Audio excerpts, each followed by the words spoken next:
My parents refused to believe my autism diagnosis and threw away my medical reports, saying I was just making excuses. It made them jobless. My parents never believed in autism, even when 3 different doctors diagnosed me at age 24. They said I was using a trendy label to excuse being weird and difficult. My mom said everyone was claiming to be autistic these days to avoid responsibility. My dad said in his generation, people just learned to act normal and didn't need special accommodations. They actually threw away the diagnostic report I'd paid $800 for, saying reading it would just encourage my victim mentality. For 24 years, they'd punished me for things I couldn't control. Meltdowns from sensory overload were called tantrums that needed discipline. Not making eye contact was disrespectful and earned groundings.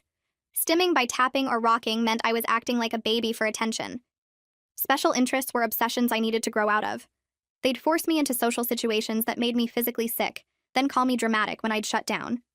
They'd scream at me for not understanding sarcasm, then say I was playing dumb. When I finally got diagnosed after years of research and saving money, I thought they'd understand. Instead, they got worse.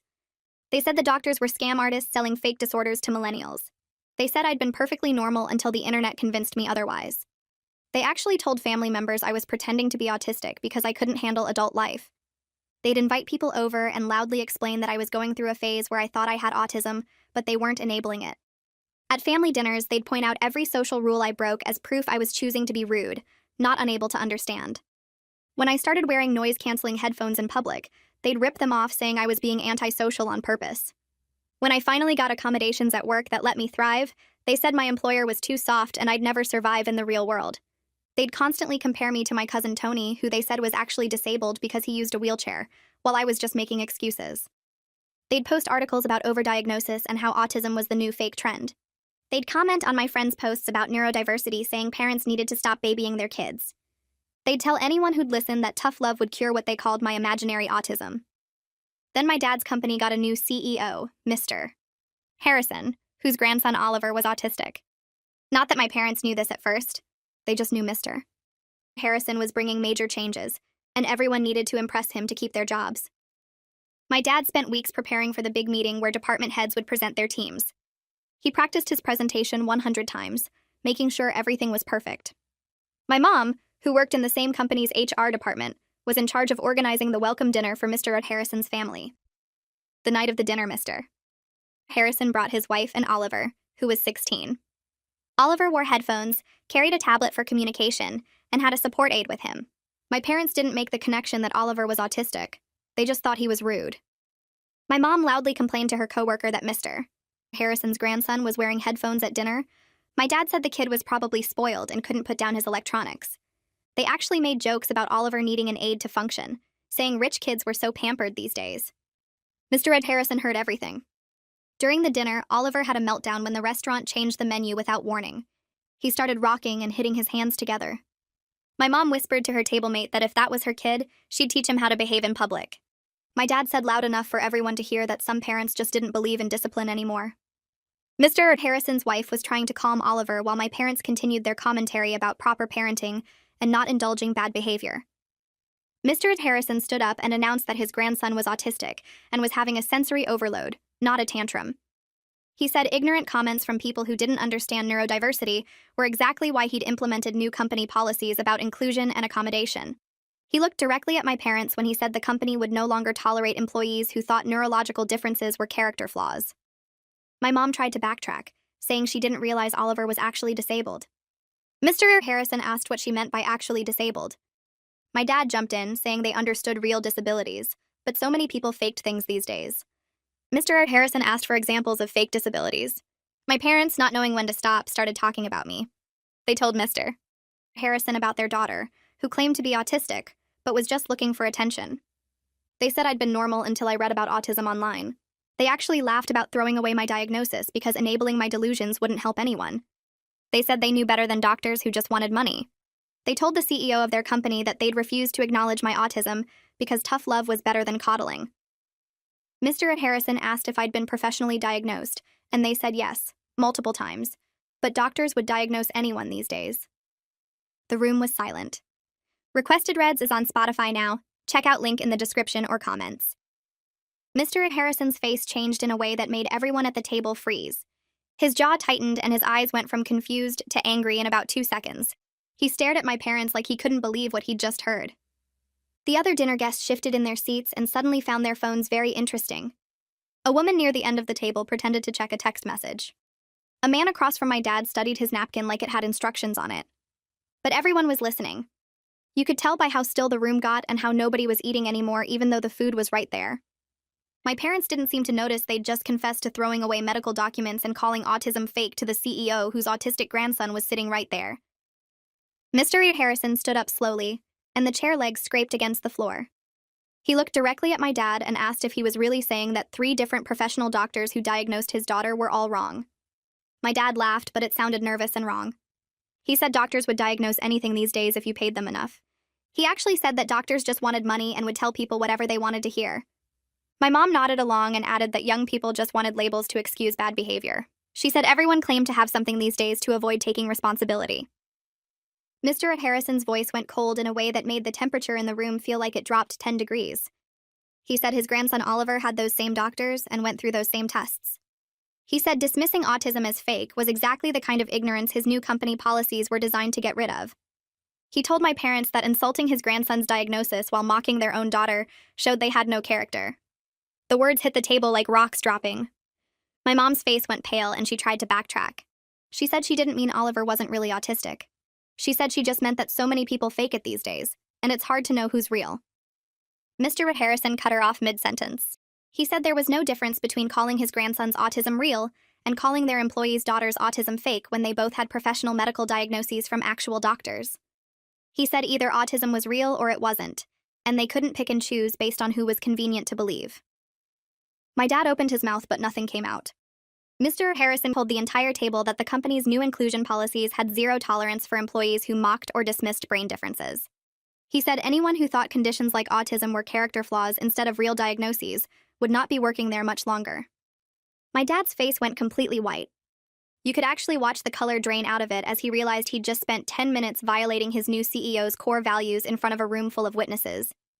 He'd practiced his presentation for weeks trying to impress this man, and instead he'd told him that autism was fake and doctors were scammers. Mr. Harrison gathered his wife and Oliver and their support aide. He said the dinner was over for his family and they were leaving. Oliver still had his headphones on and was focused on his tablet while his grandmother helped him stand up. They walked out without saying goodbye to anyone. My parents sat frozen in their chairs. The other employees at the table suddenly got very busy with their phones or their food or looking anywhere except at my mom and dad. The woman sitting next to my mom scooted her chair slightly away, like ignorance might be catching. A man who worked in my dad's department stared at his plate. Kira Larson, who worked with my mom in HR, looked absolutely sick. Her face was pale and she kept glancing at my parents, then away, then back again like she couldn't believe what she'd witnessed. The dinner ended fast after that, with people making excuses about getting home or having early meetings tomorrow. My phone rang at 11 that night. I was already in bed trying to read but not really focusing on the words. I saw it was my mom calling and almost didn't answer. But I picked up on the 4th ring. She was crying so hard I could barely understand her at first. She said I needed to call Mr. Harrison and explain that they weren't bad people. She said they'd just made a mistake and didn't understand the situation. She kept saying over and over that I needed to fix this. I told her I wasn't calling anyone. I said maybe they should have thought about what could happen before they publicly mocked disabled people at a company dinner with their CEO. My mom started yelling through her tears that I was being selfish and that they could lose their jobs. I said they'd spent 24 years making me feel broken, and now they wanted me to save them from their own choices. I hung up while she was still talking. She called back twice, but I didn't answer. The next morning, my dad called at 7. I was making coffee and jumped when my phone rang because I wasn't expecting it that early. He didn't even say hello. He demanded to know if I'd put Mr. Harrison up to this somehow. He asked if I'd planned the whole thing and contacted the CEO ahead of time. He actually asked if I'd told Mr. Harrison to bring his autistic grandson to the dinner so my parents would say something wrong. I was so tired of their theories that everything was my fault that I just hung up. He called back immediately. I let it go to voicemail. He called 3 more times and I ignored all of them. 2 days later, I got a text from my mom at 6 in the morning.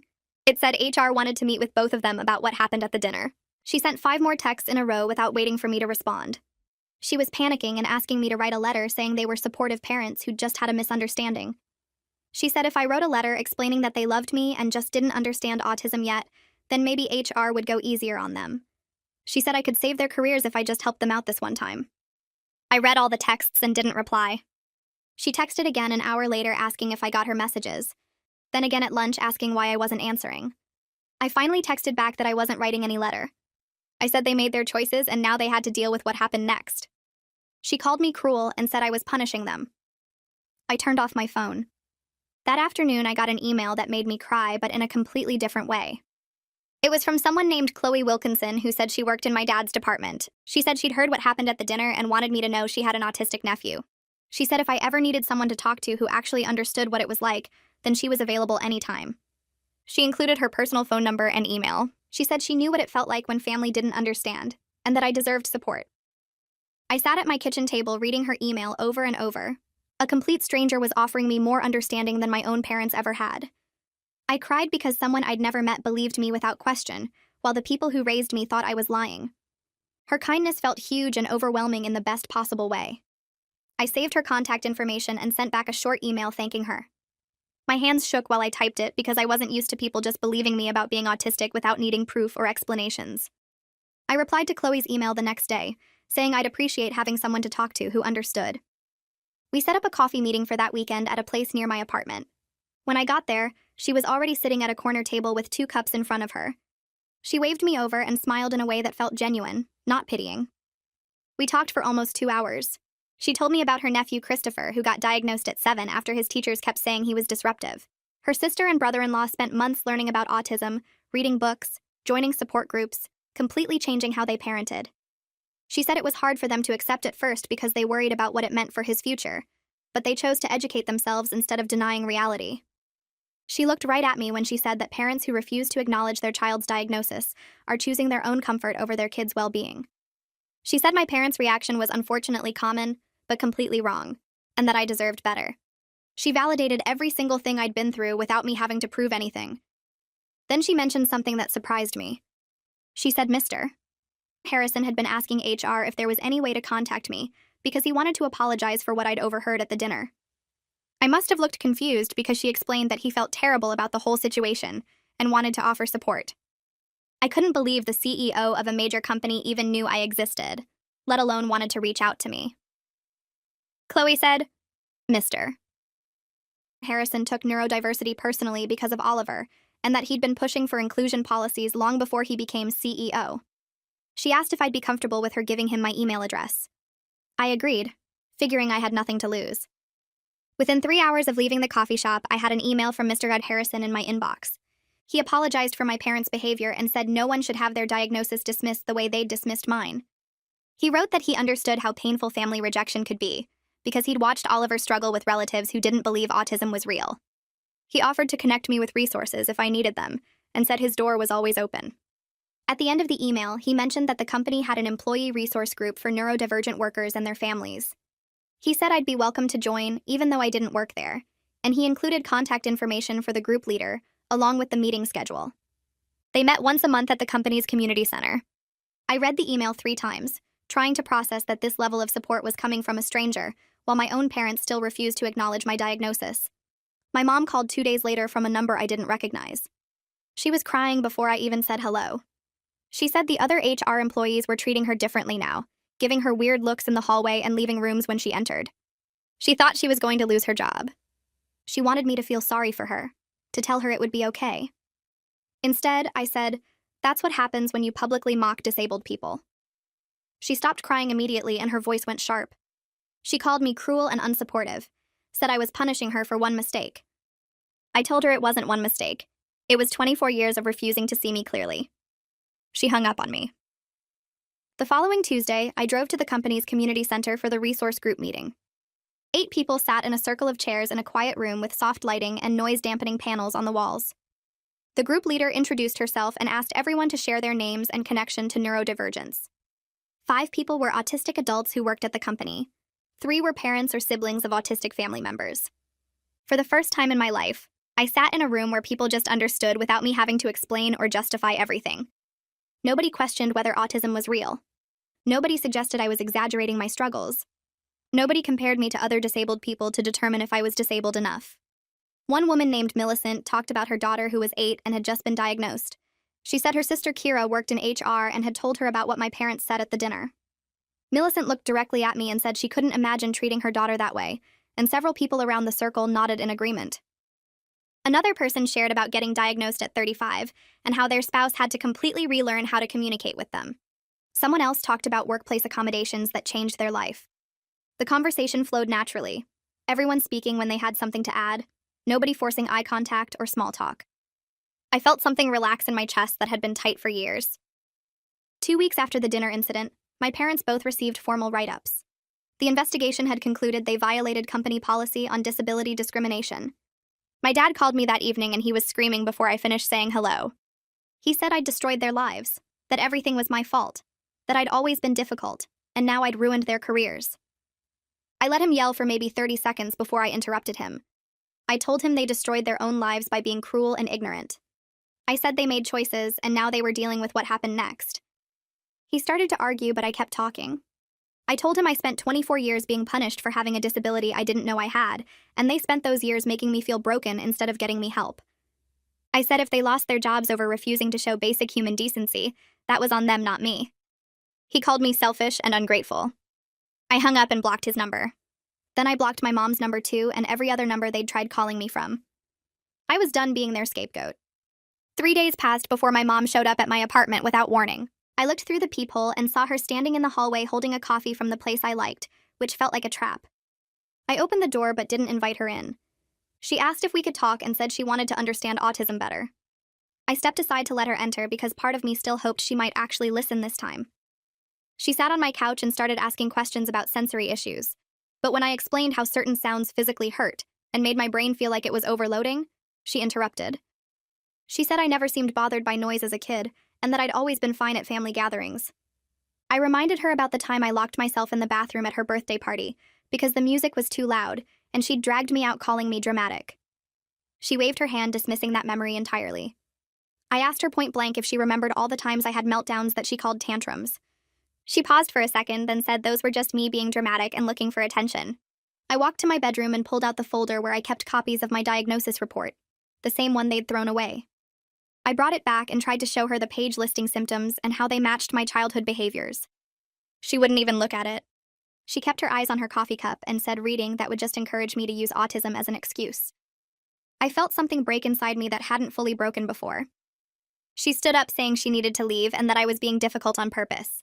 She said I'd always made everything harder than it needed to be, and that she came here trying to help. I realized she hadn't come to learn anything. She came wanting me to tell her she wasn't a bad parent, to absolve her of 24 years of punishing me for being disabled. I told her to leave and she did, slamming the door behind her. 3 weeks after the dinner incident, I was at work when my phone buzzed with a text from my dad. He'd been demoted from department head to a regular position. The text was vicious, saying I cost him his leadership role and asking if I was happy now. He said I'd destroyed his career over nothing, and that he'd worked for 15 years to get that position. I stared at the message feeling exhausted rather than guilty. I typed back that he destroyed his own career by publicly mocking disabled people. I said he made choices and faced what happened next. He sent 3 more texts calling me selfish and ungrateful. I blocked his number. Then I went through my contacts and blocked every number my parents had tried calling me from, including my mom's work phone and the landline at their house. I was done being their scapegoat. I was done carrying the weight of their consequences like they were somehow my responsibility. Chloe sent me an email that afternoon checking in on me. She said she heard about my dad's demotion, and that the whole department knew it was because of his comments at the dinner. She said people were talking about how he'd been complaining during diversity training instead of actually learning anything. She asked if I wanted to grab coffee after work, and I said yes because I needed to talk to someone who understood. We met at the place near her office, and she told me the company was taking the situation seriously. She said Mr. Harrison had made it clear that disability discrimination wouldn't be tolerated at any level. I thanked her for being supportive when she didn't have to be. She said her nephew deserved people who understood him, and so did I. 2 days later, I got an email from someone named Christopher Chen, who ran the employee resource group. He said they were hosting a weekend workshop about autism and family dynamics led by a psychologist who is autistic herself. He said I'd be welcome to attend even though I didn't work at the company, and that several people had suggested inviting me. I registered immediately. The workshop was held at a community center on Saturday morning. I walked in nervous and found about 15 people sitting in a circle. The psychologist introduced herself as Dr. Sarah Kim and said she'd been diagnosed at 32. She asked everyone to share their connection to autism. 5 people were autistic adults who worked at the company. 3 were parents or siblings of autistic family members. 2 others like me had parents who rejected their diagnoses. One woman said her dad still refused to believe she was autistic, even though she'd been diagnosed 5 years ago. Another person talked about how their mom said they were too smart to be autistic. I felt something loosen in my chest hearing other people describe the exact same experiences. Nobody in that room questioned whether autism was real. Nobody suggested anyone was exaggerating or looking for attention. Nobody compared us to other disabled people to decide if we were disabled enough. Dr. Kim talked about autism acceptance versus autism awareness, and why the difference mattered. She explained that awareness meant acknowledging autism exists, but acceptance meant actually supporting autistic people and listening to what we need. She said parental rejection of diagnosis was especially damaging because it told kids their reality wasn't valid. She explained that parents often rejected diagnosis because they saw it as a reflection on their parenting rather than understanding it as a neurological difference. She said when parents refuse to accept diagnosis, they're protecting their own feelings instead of supporting their child. Everything she said made sense in a way nothing else had. I realized my parents weren't rejecting my autism because they didn't understand it. They were rejecting it because accepting it would mean admitting they'd been wrong about me for 24 years. The next week, I started looking for a therapist who specialized in autism and family trauma. I found Dr. Lisa Moore, who had good reviews and took my insurance. At our first session, she asked about my diagnosis and my parents' reaction. I told her everything from the thrown-away reports to the dinner incident to my mom showing up at my apartment. She listened without interrupting, and when I finished, she said something that made me cry. She said my parents' rejection wasn't about me being wrong or broken. It was about their own inability to accept that they'd misunderstood me my entire life. She said that was their failure, not mine. I went to therapy every week after that, and slowly started understanding that I'd spent 24 years trying to be someone I wasn't, because my parents needed me to be normal. I'd twisted myself into shapes that hurt, trying to earn acceptance I was never going to get from them. Dr. Moore suggested I write a letter to my parents that I might never send, just to process my feelings. I spent 2 weeks working on it. I wrote about being 5 years old and having a meltdown at the grocery store because the fluorescent lights hurt my eyes and the noise was too much. I wrote about them dragging me to the car and spanking me for embarrassing them. I wrote about being 12 and getting in trouble for not understanding when my teacher was being sarcastic. I wrote about high school when they forced me to join clubs to be more social, even though being around that many people made me physically sick. I wrote about every accommodation I'd asked for that they called excuses. I wrote about the relief I felt getting diagnosed and finally understanding why everything was harder for me. I wrote about them throwing away that diagnosis like my reality didn't matter. Writing it all out made me realize how much damage their denial had caused. I realized I'd been trying to earn acceptance from people who would never give it, because accepting me meant accepting they'd been wrong. I realized I deserved better than spending my whole life trying to prove I was disabled enough to deserve basic understanding. I decided not to send the letter after all. Writing it had been enough, just getting all those feelings out of my head and onto paper where I could see them clearly. Dr. Moore said that was valid, that sometimes the processing mattered more than the sending. A week after I finished the letter, I got an email from someone named Millicent through the Employee Resource Group contact list. She said she'd heard about my situation from her sister and wanted to invite me to her daughter's birthday party the following Saturday. She explained it was an autism-friendly event with quiet spaces set up, sensory accommodations, and that I shouldn't feel pressured to socialize if I didn't want to. She said her whole family understood autism and treated it like a normal part of life, not something weird or shameful. I almost didn't go because birthday parties had always been overwhelming for me growing up, but something about the way she described it made me curious. I showed up at her house on Saturday afternoon with a small gift I'd picked from the list she'd sent. The party was nothing like the chaotic birthday events I remembered from childhood. There were only 6 kids there instead of 30. The living room had a quiet corner with blankets and pillows where anyone could go if they needed a break. The lights were soft instead of bright. Music played at a reasonable volume. Millicent introduced me to her husband and her daughter, who was turning 8. Her daughter wore headphones and carried a tablet just like Oliver had at that dinner. Nobody treated it like it was strange or made comments about her being rude. When one of the other kids got too loud, Millicent's daughter went to the quiet corner and her dad followed her there. I watched him sit down next to her and help her through the moment without any frustration or impatience. He didn't tell her to toughen up or act normal or stop being dramatic. He just sat with her until she felt better, then asked if she wanted to come back to the party or stay in the quiet space for a while longer. She decided to stay, and he stayed with her, and that was just fine with everyone. Watching them together made something crack open inside my chest. This was what I should have had growing up. This was what childhood could have looked like if my parents had understood instead of punished. I spent the rest of the party trying not to cry while I watched Millicent's family treat autism like it was just part of who her daughter was, not a problem that needed fixing. When I left, Millicent hugged me and said I was welcome anytime, and I believed her. 2 days later, my mom texted me from a new number I didn't recognize. The message said the mandatory diversity training had started, and they were making her and my dad watch videos about autism. She said the training was biased and one-sided, but didn't explain what she meant by that. I stared at the text for a long time, then deleted it without responding. I didn't have the energy to argue with her about whether basic facts about autism counted as bias. Dr. Moore had been helping me understand that I couldn't make my parents learn if they didn't want to, and responding to every text just kept me trapped in the same cycle. The next morning, I got an email from someone named Greg through Chloe. He introduced himself as Kira and Millicent's father, and said he was a senior manager at the company. He said he'd been following the situation since the dinner incident, and wanted me to know that the company's leadership fully supported neurodivergent employees and their families. He said what my parents had said about me was completely unacceptable, and that the company was committed to making sure that kind of discrimination didn't happen again. His email felt genuine in a way my parents' forced apologies never had. He actually seemed to understand why their comments had been so harmful, instead of just being upset about getting caught. Greg sent another email 2 days later saying Mr. Harrison was planning to expand the inclusion policies even further. He said the CEO wanted input from actually autistic people, not just parents or professionals who worked with autistic people. He asked if I'd be willing to participate in a focus group to help shape the new policies. I read the email 3 times trying to figure out if this was real. A major company wanted my perspective on autism policies. They wanted to hear from me, the person my parents said was just making excuses. I emailed back and said yes before I could talk myself out of it. Greg responded within an hour with details about the focus group meeting scheduled for the following week. He said there would be 5 other autistic adults participating, and that Mr. Harrison himself would be there to listen. The day of the focus group, I drove to the company building where my parents worked and signed in at the front desk. Security gave me a visitor badge and directed me to a conference room on the 3rd floor. When I walked in, Mr. Harrison stood up and introduced himself. He was warm and genuine, not at all like the angry CEO I'd heard about from the dinner incident. He thanked me for coming and said he was grateful for my willingness to share my experiences. The other focus group members arrived, and we spent 2 hours talking about what accommodations would have helped us in the school and work. Mr. Harrison listened to everything we said and took notes. He asked thoughtful questions about sensory issues and communication styles and executive function challenges.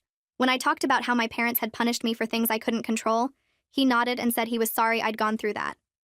He said every child deserved to be understood and supported, not punished for being neurodivergent. Near the end of the meeting, Mr. Harrison shared that Oliver's diagnosis had been hard for him to accept at first. He said he hadn't understood autism and had worried about what it meant for his grandson's future. But he'd made a choice to learn instead of deny, to research and ask questions and listen to autistic adults. He said that choice had made all the difference in his ability to support Oliver. He looked directly at me when he said that choosing to learn was always better than choosing to reject, no matter how uncomfortable the learning process might be. After the focus group ended, Harrison asked if I'd be willing to stay in touch as the company developed the new policies. He said my perspective had been valuable, and he thought I could help make sure the policies actually worked for neurodivergent employees, instead of just looking good on paper. I agreed, thinking it would be a few more emails or maybe another meeting. 2 weeks later, Greg called me and offered me a consulting contract. The company wanted to hire me part-time to help develop their neurodiversity policies and train managers on autism awareness. The pay was more than I made at my current job, and the work would be remote so I could do it on my own schedule in my own space. I accepted immediately. For the first time in my life, someone was paying me to talk about autism and use my experiences to actually help people. It felt meaningful in a way my regular job never had. I started the consulting work the following Monday and didn't tell my parents about it. I figured they didn't need to know what I was doing with my life since they'd made it clear they didn't respect my choices anyway. But somehow my mom found out 3 weeks into the contract. She called from yet another new number, and I made the mistake of answering because I didn't recognize it. She was absolutely furious. She said she'd heard through company gossip that I was working as an autism consultant and getting paid to talk about my diagnosis. She said I could just be normal if I tried, that I was choosing to make autism my whole identity, that I was taking advantage of the situation for money. I listened to her rant for about 30 seconds before I interrupted her. I told her I was done trying to convince her I was autistic. I said she could either accept me as I was or not be part of my life, but I wasn't going to keep defending my existence to her. She said I was choosing autism over my family. I said no. I was choosing people who respected me over people who didn't. And there was a big difference between those two things.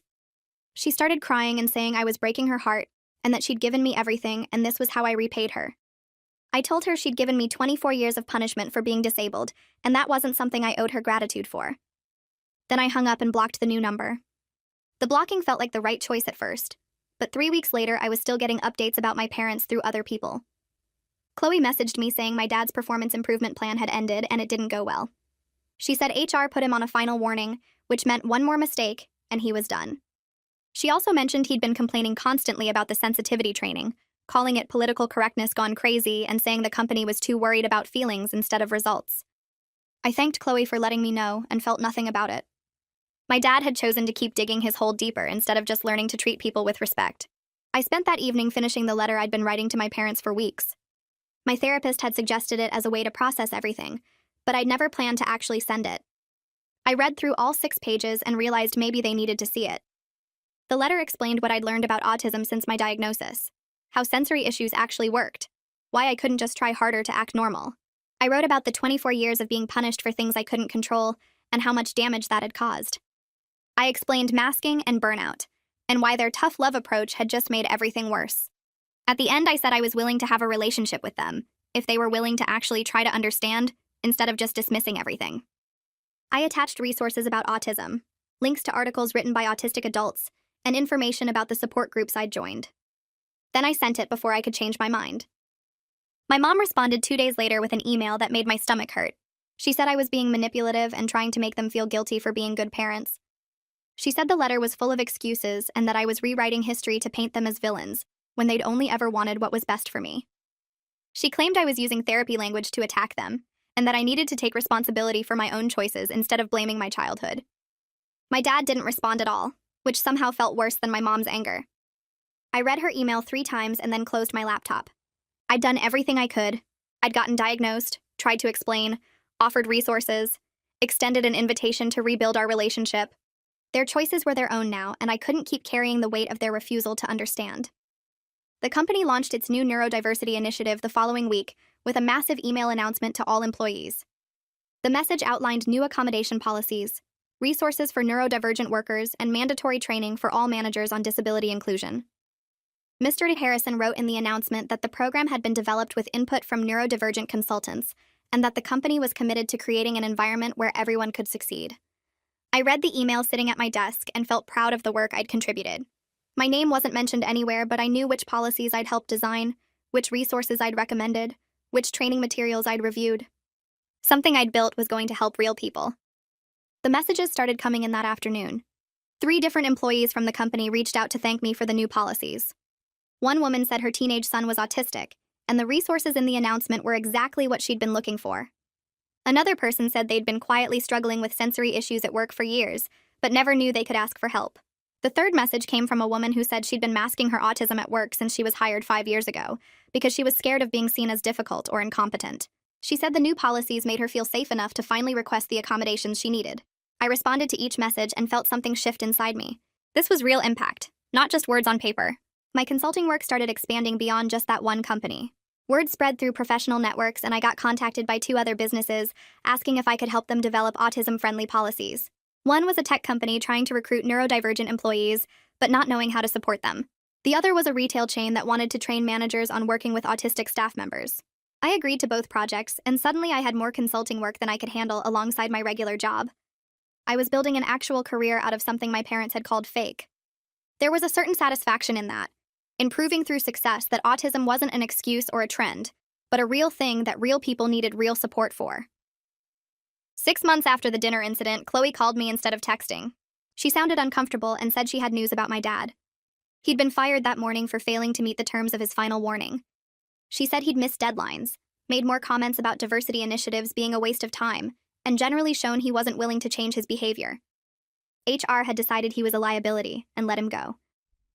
I thanked Chloe for telling me, and we hung up. 20 minutes later, my mom called from a new number, sobbing so hard I could barely understand her.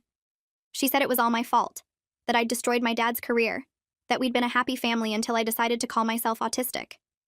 I waited for her to finish and then reminded her calmly that my dad got fired for his own behavior and choices.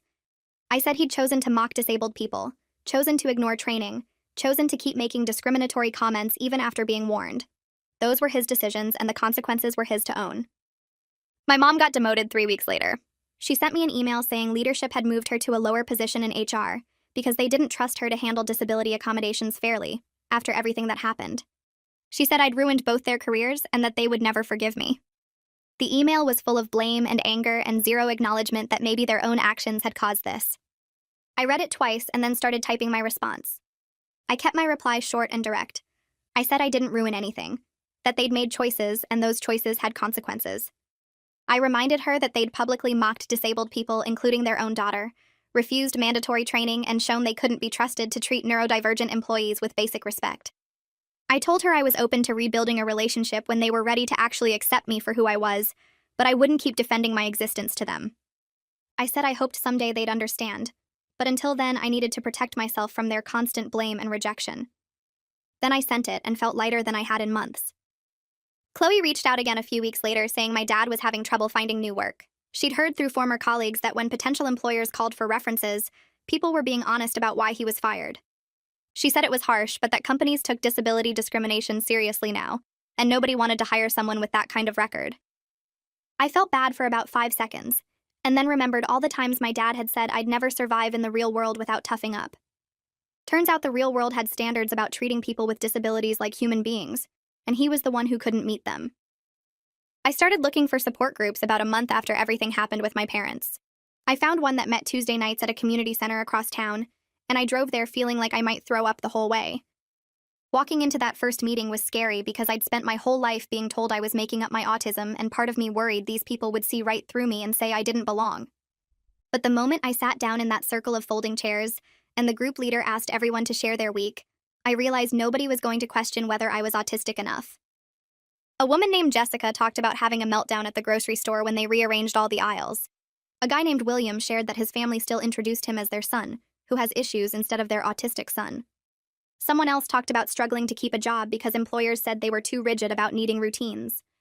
Every single story had pieces of my own life in it, and for the first time ever, I was in a room where people just understood, without needing a medical report as proof. I went back every Tuesday for 3 months before I felt brave enough to share my own story about my parents throwing away my diagnosis.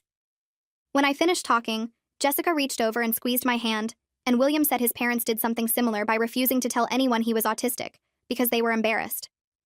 The group leader, who was autistic herself and worked as an advocate, said family rejection of diagnosis was more common than people realized, and that I wasn't alone in that experience. Jessica and I started getting coffee after meetings, and she told me about her work trying to get the city to add quiet hours at public buildings for sensory-sensitive people. She'd been going to city council meetings alone for months, and getting nowhere because one person asking for accommodations was easy to ignore. I mentioned my consulting work helping companies with neurodiversity policies, and she got this excited look on her face. 2 weeks later, we were standing in front of the city council together, presenting data about how many residents would benefit from autism-friendly public spaces. We asked for quiet hours at the library, sensory-friendly times at the recreation center, and training for city employees about neurodiversity. The council members looked bored at first, but when Jessica shared her story about having to leave the library mid-research, because of a loud event she couldn't handle, and I talked about avoiding city services entirely because they weren't designed for autistic people, a few of them started taking actual notes.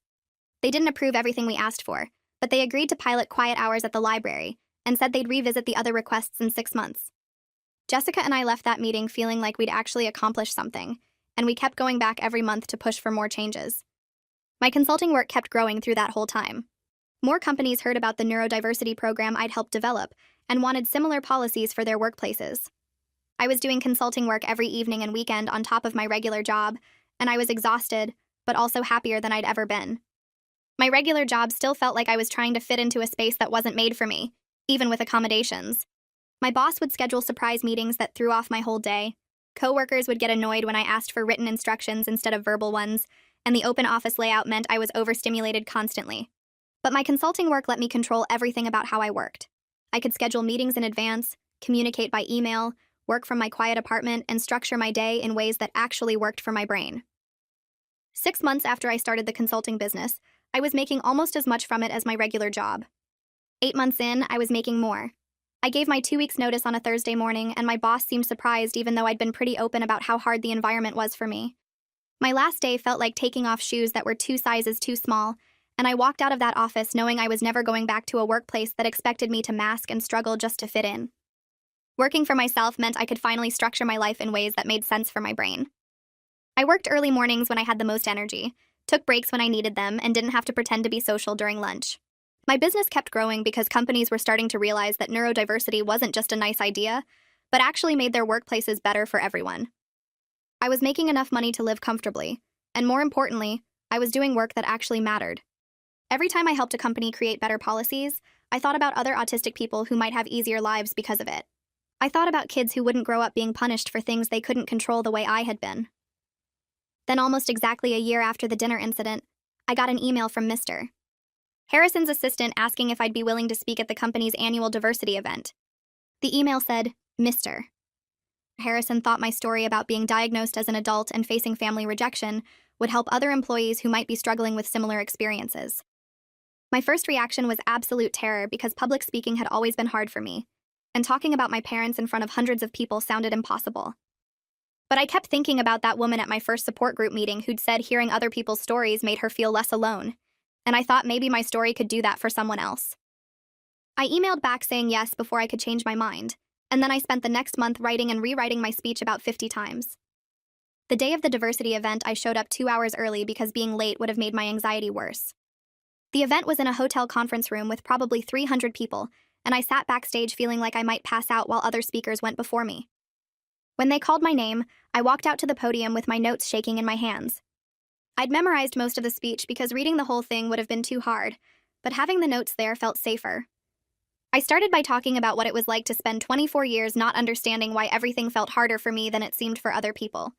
I talked about being punished for meltdowns I couldn't control, being called rude for not making eye contact, being told I was acting like a baby when I stimmed. I explained what it felt like to finally get diagnosed and have a name for everything I'd been experiencing, and then I talked about my parents' reaction. I didn't use their names or say they worked at the company, but I described how they threw away my diagnosis, called it fake, and refused to acknowledge that autism was real. I talked about the relief of diagnosis being followed immediately by the pain of family rejection, and how that rejection made me question whether I really was autistic, or just broken the way my parents said. My voice cracked a little when I talked about that part, but I kept going. I explained how I'd found support from people who actually understood, how I'd built a life that worked for my brain, and how I'd learned that my parents' rejection said more about them than it did about me. When I finished, the room was completely quiet for a second, and then people started clapping. Several people were crying, and a woman in the front row was nodding like she understood exactly what I meant. After my speech, at least 20 people came up to talk to me.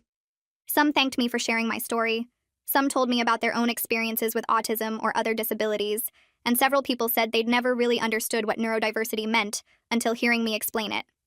One woman waited until everyone else had left, and then told me she'd been wondering if she might be autistic for years, but was too scared to pursue a diagnosis because she didn't know how her family would react. She said hearing my story made her realize she needed to get evaluated regardless of how her family responded, because knowing the truth was more important than keeping everyone comfortable. I gave her the names of the doctors who'd diagnosed me, and some information about the support group, and she thanked me about 5 times before leaving. 3 months later, she emailed me saying she'd gotten diagnosed and it had changed her entire life. She said she finally understood herself and was learning to work with her brain instead of against it, and she thanked me again for giving her the courage to pursue the evaluation. My parents heard about my speaking engagement within days, because apparently everyone at the company was talking about it. Someone had recorded the speech and posted it on the company's internal website, and word got around fast. My mom sent me a text from yet another new number saying she'd watched the video. That was all the text said, just that she'd watched it. No apology, no acknowledgement of what I'd said, no comment about whether she thought I was right or wrong. Just 5 words confirming she'd seen me talk about how much their rejection had hurt me. It was the first time she'd acknowledged my autism without arguing that it was fake, or that I was making excuses, and I didn't know what to do with that. Part of me wanted to respond and ask what she thought, but a bigger part of me knew I needed to protect myself from more disappointment. I didn't answer my mom's text right away because I wasn't sure what I wanted to say, or if I wanted to say anything at all. My therapist and I spent 2 sessions talking about it, and she helped me understand that leaving the door open for possible reconciliation didn't mean I had to actively chase people who'd hurt me. She said I could be open to my parents changing without putting energy into making that change happen, and that protecting my peace was more important than fixing a relationship they'd broken. I decided not to respond to the text, but also not to block the number, which felt like the right middle ground. If my mom wanted to actually talk about what I'd said in my speech, she could reach out with more than 5 words. And if she didn't, then I'd know where things stood. 2 months went by with nothing, and then my mom texted asking if we could meet for coffee and actually talk. The message was longer this time, saying she understood if I didn't want to, but that she'd been doing a lot of thinking and wanted to have a real conversation. I stared at that text for probably an hour trying to decide what to do. Part of me wanted to say no because I'd been hurt too many times already, but another part remembered how my mom's first text had acknowledged my speech without arguing, and I wondered if maybe something had actually changed. I talked to my therapist about it, talked to Jessica about it, and finally decided I'd meet my mom in a public coffee shop where I could leave if things went badly. I texted back saying I'd meet her but only in a public place, and she agreed immediately. The day we met, I got to the coffee shop 15 minutes early because I needed time to prepare myself. My mom showed up exactly on time carrying a book, and when she sat down I saw it was a book about autism, written by an autistic author. She put the book on the table between us and said she'd been reading it along with some other resources, and that she wanted me to know she was trying to learn. Then she did something I'd never heard her do in my entire life. She apologized. She said she was sorry for not believing my diagnosis, sorry for throwing away my medical reports, sorry for making my childhood harder than it needed to be, and sorry for refusing to understand what I was going through. She said watching my speech and seeing how successful I'd become made her realize she'd been completely wrong about autism being fake or being an excuse. She admitted that the diversity training at work had started changing her perspective, but seeing me speak about my experience was what really made everything click. Then she said something that surprised me even more. She said she'd been scared of my diagnosis because accepting it meant accepting that she'd misunderstood me for my entire childhood, and that fear made her cruel. She said it was easier to call me dramatic and difficult than to admit she'd been wrong about me for 24 years, and she was sorry for choosing her comfort over my well-being. I sat there looking at her across that coffee shop table and told her I appreciated the apology, but rebuilding trust would take time and consistent effort from her. She nodded quickly like she expected me to say that and said she understood completely. Then she asked if she could come to my next support group meeting to learn more about autism, and I just stared at her because that was not what I expected at all. My mom, who threw away my diagnosis and called it fake now, wanted to sit in a room with other autistic people and their families. I told her I'd have to ask the group leader if visitors were allowed, and she said that was fine, she'd wait to hear from me. We finished our coffee and she hugged me before leaving, which felt strange after a year of barely speaking. When I got home, I emailed the support group leader about my mom potentially attending and got a response the same day saying family members were welcome. My next meeting was in 2 weeks, so I texted my mom the date and time, half expecting her to back out, but she confirmed she'd be there. The night of the meeting, I got there early and warned everyone that my mom was coming and explained the whole situation with my parents not believing my diagnosis. 3 people said their own parents went through similar denial phases, so they understood completely. My mom showed up right on time carrying a notebook, and she sat next to me quietly while other people shared their experiences. She didn't say anything the whole meeting, but I saw her taking notes when people talked about sensory issues and communication differences. After the meeting ended, she thanked everyone for letting her attend and asked if she could come to future meetings too. Over the next few weeks, my mom started texting me articles she'd read about autism and asking questions about my own experiences. She wanted to know what things were hardest for me growing up and what I wished she'd done differently. I answered her questions honestly, even though some of it was hard to talk about. She told me my dad still hadn't reached out to either of us and that he was refusing to admit he was wrong about anything. Then she said something that shocked me. She said she'd started divorce proceedings because she realized they'd enabled each other's worst behaviors for years, and she wanted to do better. She said staying married to someone who refused to grow or change would just pull her back into old patterns. I asked if she was divorcing him because of me, and she said no. She was divorcing him because of who she wanted to be going forward. 6 months passed with my mom coming to support group meetings and reading everything she could find about autism. We had coffee every other week and slowly started rebuilding something that felt almost like a real relationship. Then came the holiday dinner with extended family at my aunt's house. I almost didn't go because family gatherings were always hard, but my mom said she'd be there and I decided to try. Everything was fine until my uncle made a comment about how everyone claimed to have something wrong with them these days. My cousin jumped in saying her kid's teacher suggested testing for ADHD, but she wasn't going to label her child.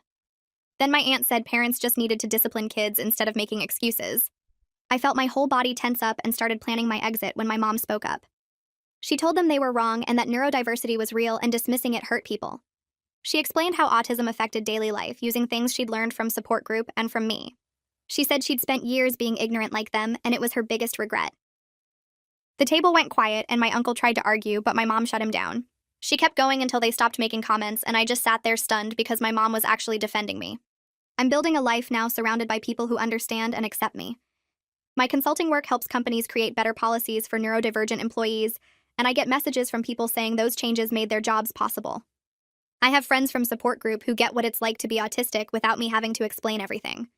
My mom is part of that life now in a healthier way than before, showing up to meetings and actually learning instead of just dismissing everything. My dad still hasn't reached out after more than a year, and honestly, I've stopped waiting for him to. My therapist helped me understand that I don't need his acceptance to know I'm exactly who I'm supposed to be. Some people will never understand, and that's their limitation, not mine. I spent 24 years trying to be someone I wasn't, and now I'm finally just being myself.